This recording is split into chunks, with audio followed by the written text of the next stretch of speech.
So what's up guys, welcome back. तो ये है एक प्री बिल्ट पीसी। तो आज इस वीडियो में हम लोग इसे स्टार्ट करेंगे और रन करके दिखाएंगे।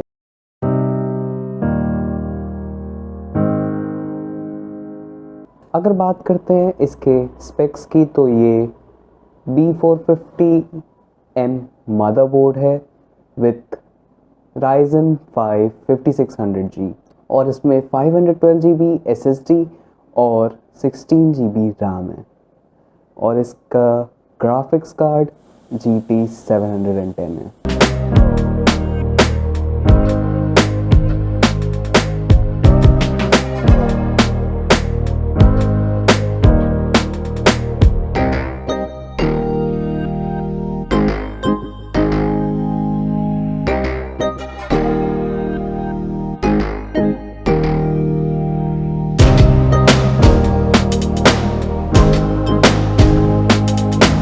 तो ये पीसी 6 मॉनिटर्स को सपोर्ट करता है और ये trading as well as gaming के लिए बहुत ही अच्छा है।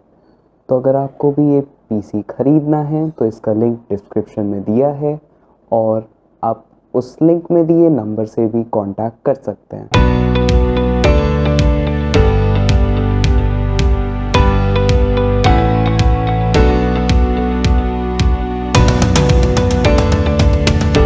तो आज के लिए बस इतना ही। Thanks for watching guys.